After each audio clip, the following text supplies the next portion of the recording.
Hello and welcome to Kankakee Podcast, where we talk about the people and places of Kankakee County. I'm Jake LaMore, and this is a special bonus episode with members of the Kankakee Valley Theater Association. And we are talking about their upcoming production, which is this weekend, of Shrek Jr. We are welcoming the co-directors, Paula and Beth Sutter. Welcome. Hello. This is coming out the Thursday before the shows, which are Saturday and Sunday. There's 2 shows on Saturday. There's 1 on Sunday. For those that have never seen Shrek before and have no idea what it is, how do you explain it to them? It's a fractured fairy tale is what it is. Yes. It is truly a fairy tale about a green ogre who thinks he's ugly and doesn't have any friends, and he comes along a crazy donkey, talking donkey, that becomes his friend, even though he doesn't realize he's becoming his friend. And then we have a princess who's been in a tower for 8,000 days waiting for her Prince Charming, and little Lord Farquaad, who, you know, he thinks he's a big guy when he's really not. Yeah, he has that little... He's the villain of the story. Yeah. Mm-hmm. Yeah. And tons of fairy tale characters in the show. Yes. But it is a comedy, and it's got a lot of humor in it. But it also has a couple really good lessons about don't judge people how they look. You know, Shrek's famous line is, ogres are like onions. Onions have layers. Ogres have layers. People have layers. So don't judge people. And we're hoping that the kids take that away.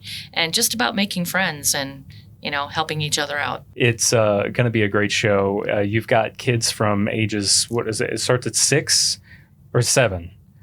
Well, we start at 6 We to start audition, at but 6. we don't have any 6-year-olds this time. I think our kids start at 7 and go to 17. Yeah, Yes. that's a wide range. Very. And it's a good thing, you know, for this show that the both of you are directing it together. And this is actually your first time co-directing. You've Yes. done a lot of shows together where, Beth, you're the assistant and Paula, you're the director. But now, what's the biggest difference between like being assistant director and then being co-directors? Have you really found there to be a big difference between? For me, there's not too much of a big difference because we always bounce stuff off of each other anyways. The biggest difference is she has, because she's done it so many more times than I have, she has the eye for the characterization and other little things for scenes and stuff. So I'm still learning, but we bounced ideas off of each other the entire time. I mean, this has been in planning since we announced it last year that we were going to be doing it. Going through the scenes, my take on it, her take on it. Should they enter this way? Should they enter that way? So just a little more say and a little more pull for like costumes and stuff and who we wanted in the actual play.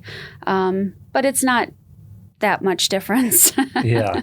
Were there any moments that, what decisions created the hardest choices for you? Like, what did you have the hardest time, or was there any push and pull? I don't think, I mean, We're pretty much on the same page about everything, just maybe tiny little things here or there, but that's where her experience comes in versus mine, and we just talk through it, and she helps me understand things a little bit better and why you wouldn't want to do it this way versus doing it this way, just, you know, for that aspect of it.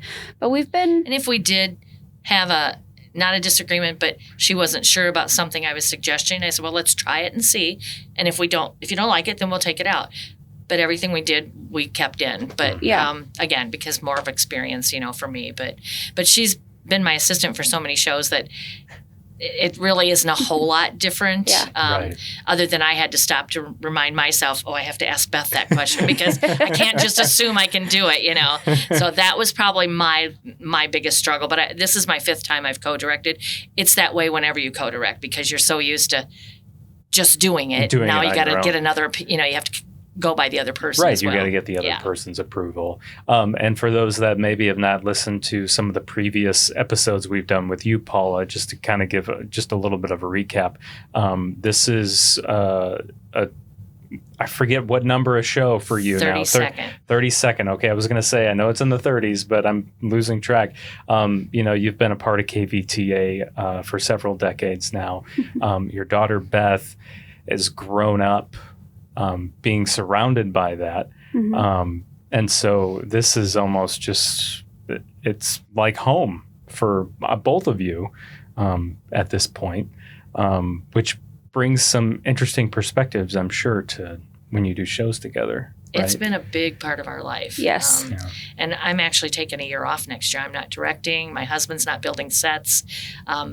Beth is actually going to assist someone else in a play, Yes. but I'm not doing any shows next You're year. going to go on a cruise, right? Yes. Actually, I am. I haven't booked it yet, but I've looked at a couple. So I was literally just guessing. I'm like, I bet she's going to. We're both retired, so I said Right. next year I think we're going to do a little bit of traveling. We just haven't had the chance to do it. I've done from June of 24 to June of 25. I've done 3 full shows and 2 camps. So a lot. after June, I'm ready to take a little breather.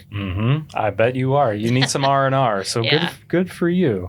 So when it came down to auditions for this show, what were some of the? I remember in our previous conversation, the leads kind of speak for themselves when you're going to cast people. You're like, oh, okay, well, I really liked her for Fiona. I really liked him for, the ogre, for Shrek.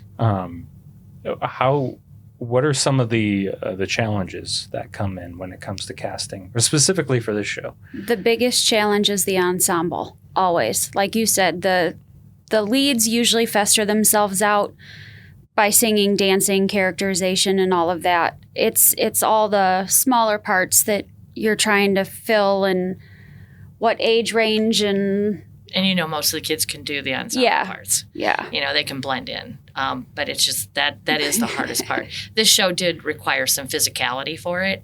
A lot of shows don't, but this one did.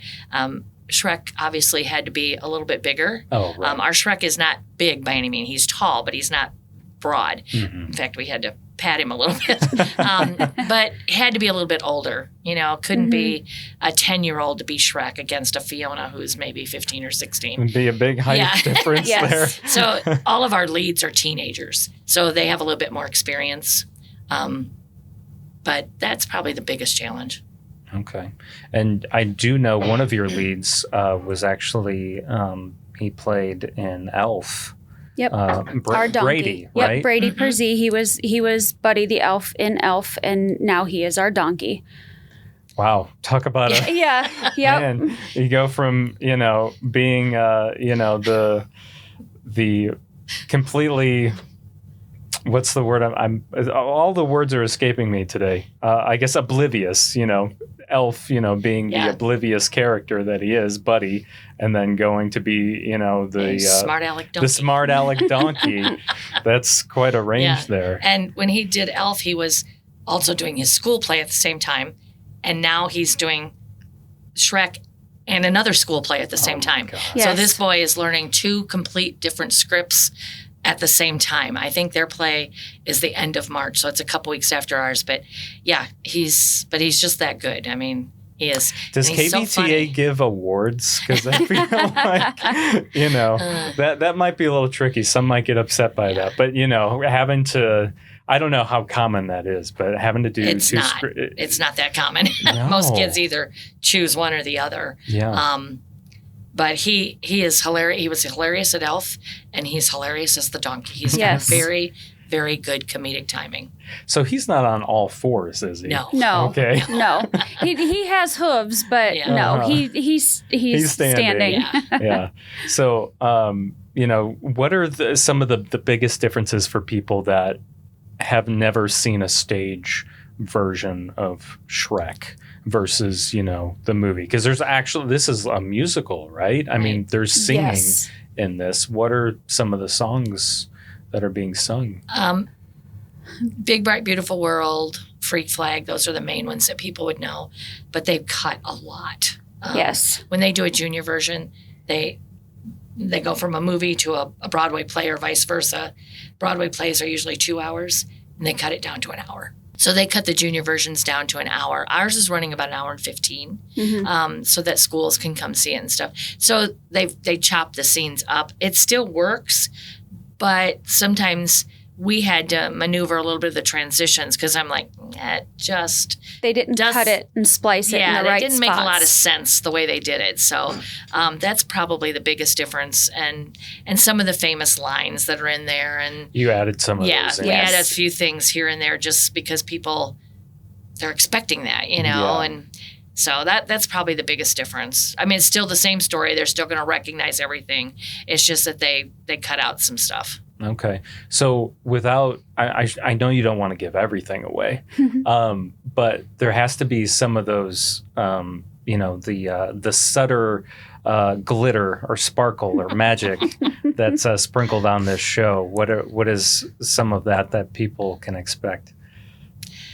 I think for me, people know when I direct, I am all about making people laugh and feel good. Mm-hmm. So I have added tons of little comedic things here. Yes. Even with some of our ensemble. We have one little boy who plays a guard who gets to do something on stage. And I don't want to give that away because it's a cute bit. But he's a brand new kid. I think he's 8 or 9. And he gets to do this thing. And he plays it to the hilt. Yep. And when people realize what he's doing, they just bust out laughing because it's just funny. So I think that's what people know for me is that if there can be comedy, there will be comedy. I put stuff in unexpected places.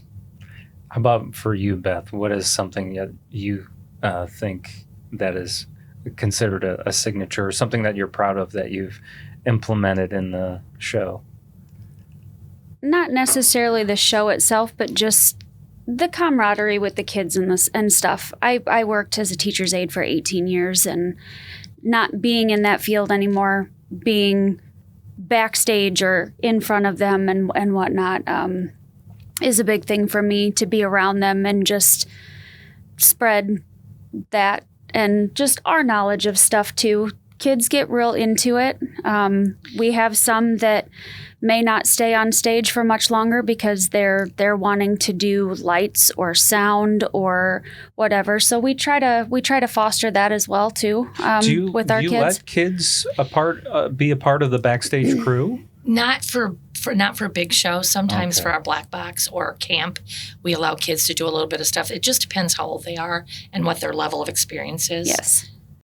I think another thing that I want to say it sets us apart, but I think another thing about a Sutter show is that people know that we care a lot. And one of my skills directing is I'm very organized. I have a full cast rehearsal at the very first meeting. So they know when they have to be there, what they're going to do, because that way parents can make plans. And I think people appreciate that. So I think they appreciate that we consider everything, not just what our schedule, but we consider everybody's schedule. We consider school kids' schedules. My first thing when we talk to the kids before we start is your school has to come first. Yep. If your parents tell me that you're not doing well, you're out until you do. I mean, that's got to be first. That's a big rule with us. So we're people have always told me that I'm strict, but I'm lovingly strict, and the kids like it. And we never lack for kids to audition, that's for sure. Oh, that's good. Right. You had how many turnout for this show? 92, yeah. And cast, 60 62. Yeah. So that's a lot. Yeah. That's a lot to have to turn down, and I'm sure that's hard. It's very hard because I think everybody in KVT knows if they would let me, if I could put them on the stage, I would keep all of them.